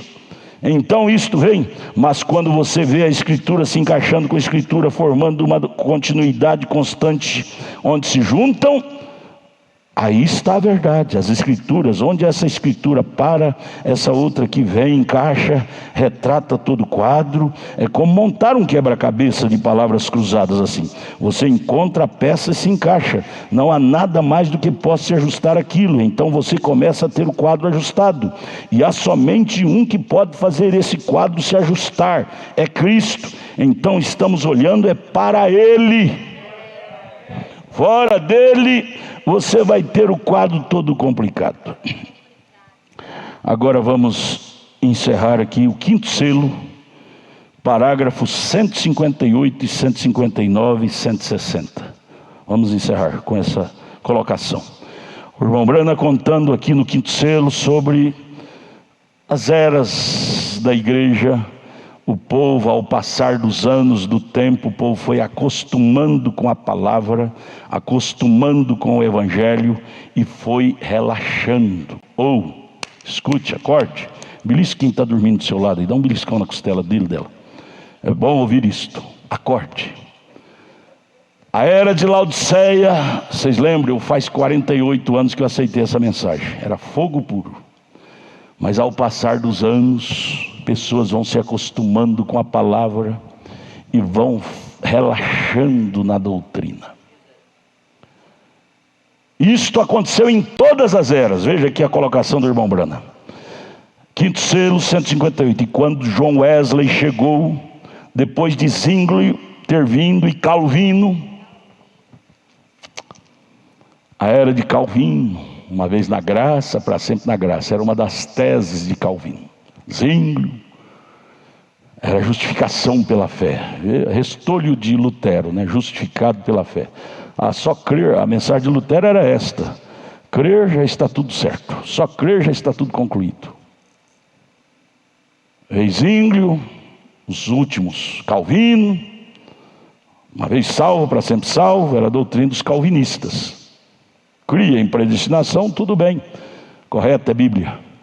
Mas tinha essas teses: uma vez na graça, para sempre na graça, aceitei a mensagem do irmão Branham, está tudo bem, estou salvo. É bem assim não. Cuidado com essa menina que você tem dentro de você, viu? Chamada concupiscência. 159 agora, parágrafo quinto selo. E eles colocaram a igreja em tal lugar, Zwingli, Calvino, quanto à segurança, até o ponto deles não quererem mais reavivamentos. Relaxaram na tal da segurança da vida eterna, que estacionaram aquilo e não queria reavivamento. Uma vez na graça, para sempre na graça, não precisa mais disso não, de nada. e dizia: o que tiver que ser, será. Uma vez salvo, eleito, tiver eleito, vai ouvir a voz. Como vai ouvir a voz se nós não propagar? Eu estou brigando com esses meninos do som aí para me ajudar a propagar. Vamos desembolsar dinheiro. Nós estamos desembolsando em média de 4, 5 mil reais por mês só em internet, em divulgação, para atingir eleito, que eu estou com vontade de mais ir embora daqui. E enquanto não entrar o último eleito, nós não vai, tem que esperá-los. E isso tem me preocupado. Eu estou desembolsando só de divulgação, Facebook, como é que chama o outro, YouTube, Instagram, por mês, só em divulgação, fora a despesa da página. Porque não é isto. Tiver que ser, será, o eleito vem. Não precisa divulgar com programa de rádio, não. Fora 2 horas e meia de programa de rádio que nós pagamos por dia. Ah não, o que tiver que ser, será, o eleito vem. Como é que vem se não há uma voz para chamá-lo? Como é que os eleitos vão ouvir se não há alarido, uma trombeta soando? Brasília! Há uma trombeta em Brasília! As clarinadas! João, 7 horas da manhã até 8 horas, 8 horas até 8h30, de 11 horas até o meio-dia. Há uma voz, fora os trabalhos que temos aqui na internet, e isto custa dinheiro, mas é um dinheiro saído do âmago da alma em prol da alma eleita. Ajude-me, irmão, minha irmã, a evangelizar com as suas ofertas, com seus dízimos e sobretudo com as suas orações. Ore dizendo: Deus, faça com que esse trabalho que a minha igreja divulga na internet possa atingir a alma eleita. Traga, Pai, porque isso é o mecânico, é levar a palavra. Agora trazer o eleito é só o Senhor que faz. Use esses meios para trazer a semente eleita. Eu estou orando assim, mas se vocês me ajudarem a orar, a oração fica mais forte. Ajude-me a pregar esta mensagem, divulgá-la. Mas veja, os índios calvinistas se colocaram a igreja em tal lugar, quanta segurança, até o ponto deles não quererem mais reavivamento. Estacionou. E a tese deles era esta: o que tiver que ser, será. Aquilo era tudo para eles. Por quê? Porque nós cremos em segurança eterna. Uma vez na graça, para sempre na graça. Estamos na mensagem, vamos ser arrebatados. Cuidado com essas falsas interpretações para apoiar você a viver uma vida impura, iníqua. Você vai ser surpreendido no final da estrada. Quando você acordar e dizer não ia haver um arrebatamento, você vai ouvir a voz dizendo: já aconteceu e você não foi. Vigie esta linha. Vigie esta linha da palavra. Não é hora de comprar mercadoria desses vendedores mundanos com ideia suja. A mercadoria que nós temos que comprar é a mercadoria de William Branham, da Bíblia, da palavra. Saia desses habitats perigosos. Veja, ele simplesmente vivia qualquer tipo de vida e cria na segurança eterna. Estou lendo a mensagem, o 5º selo, 159. A igreja luterana está muito torcida hoje. A igreja anglicana, que coisa. O país todo se corrompeu, exatamente como está agora. As igrejas se torceram tanto a palavra de Deus e caíram no comodismo. Quando o rei Henry VIII entrou na Inglaterra, e depois de Maria, a sanguinária, e todas estas coisas aconteceram, e então a igreja estava tão cheia de violência e corrupção, muitos alegando ser cristãos e vivendo com 4 ou 5 esposas, ou fazendo qualquer coisa que queriam fazer e comportando-se de maneira errada e imunda, e satisfeitos. Deixa eu repetir: Nenhum de nós estamos isento de passar por caminhos vergonhosos. Somos humanos. Mas enquanto você amar a verdade te arrancará desses atoleiros. Eu não tenho coragem de levantar meu dedo e dizer que eu estou imune a isso, isento, porque eu sou humano. E nem você deve ter a loucura de levantar o dedo, dizer que você está imune. Comigo isso não acontece. Você vê uma pessoa, um pobre do irmão que caiu numa arapuca dessa, um pobre de um pastor. Todas as vezes que acontece isso com um pastor, eu ponho a mão na minha cabeça e choro. Todos eles. Eu digo, Deus tem misericórdia deles e de mim também, porque se o Senhor tirar, eu vou entrar para um caminho igual ou pior. O mal não é cair, o mal é advogar a queda. Concordar foi o mal dos ínglios, dos calvinistas, que levaram a estacionar no mal, no pecado, e morreram, espiritualmente falando.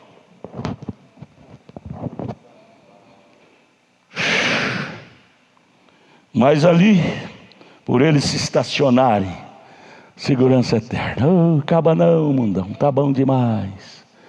Oh, fumando, bebendo, vivendo vida imunda. E você pergunta, oh irmão, graças a Deus tem segurança eterna. Ai, ai, estou seguro. Estou seguro. Um dia eu feri um irmão. Me perdoe, vocês que não querem ser ferido, fica longe de mim, viu? Não fica perto de mim, não. Vocês que não quiserem ser machucado, fique longe de mim. O irmão aproximou de mim, pastor, tá bom e vai ficar melhor. Eu falei, como é que pode tá bom, irmão, com a vida suja essa como a sua? Ele saiu fedendo. Mas como eu posso ser um pastor e concordar com coisa errada, gente? É melhor eu descer do púlpito e capinar lote. Eu acho que o povo espera de um pastor ouvir a verdade. Toda a vida eu tive isso comigo. Eu vou na igreja para ouvir a verdade. Eu não vou na igreja para ouvir lorota, perder meu tempo. Que Deus me ajude a honrar esta farda de pastor, ainda que eu esteja errado moralmente, mas que eu não venha ensinar isso para ninguém e nem advogar isso com ninguém. Que Deus me ajude a honrar esta farda de pastor.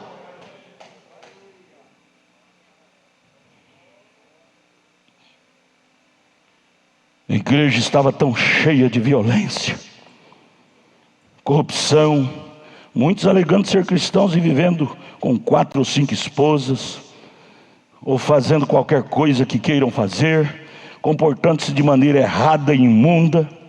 João Wesley, aquele tição tirado do fogo, entrou no cenário naquele tempo com seu grande ministério, estudando as escrituras, observando aquilo.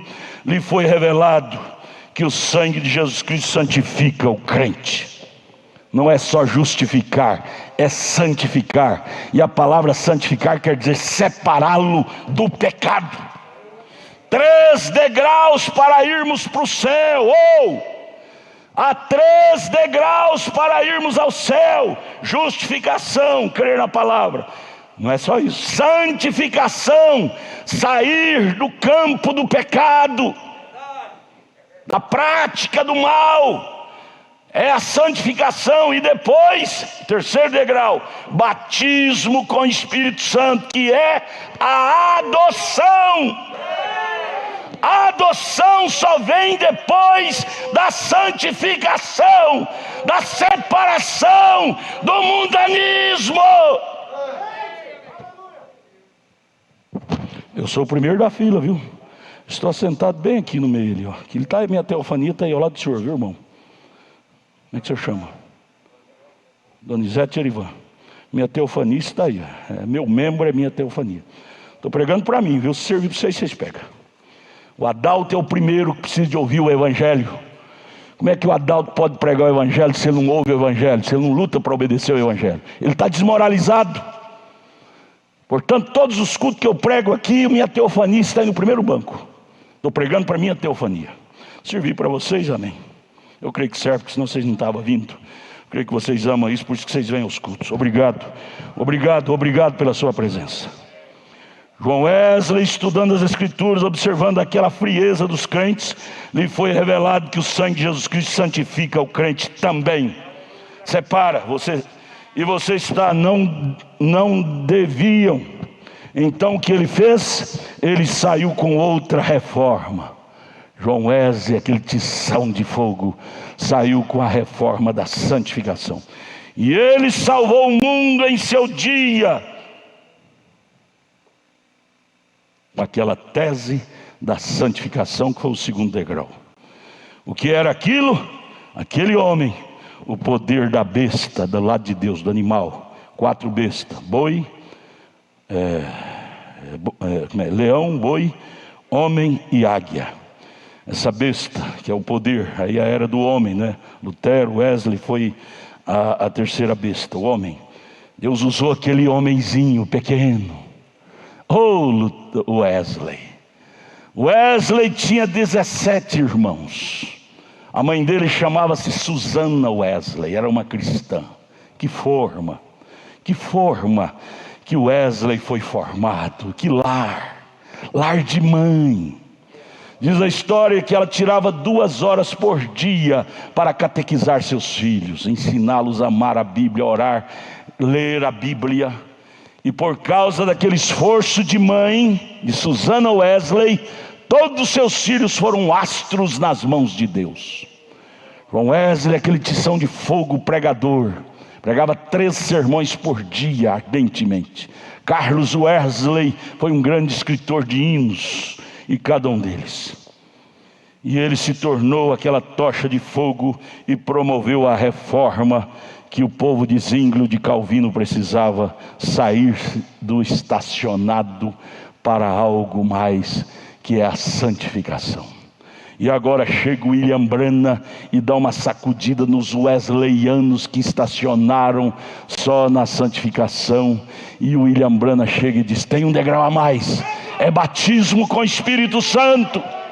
Não é só luterano, não é só wesleyano, justificação e nem só santificação.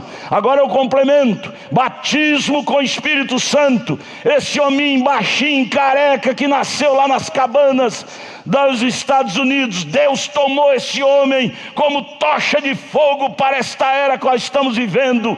E ele gritava com a sua voz rouca e dizia: é necessário ser cheio do Espírito Santo. Sem o batismo do Espírito Santo não há cristianismo. Não há cristianismo sem o batismo do Espírito Santo. Você aceita isto? Pastor Samuel, o senhor aceita isto? O senhor aceita isso, pastor Samuel? Então termina aqui para nós, termina. Glória, glória, glória, diga glória a Deus, igreja.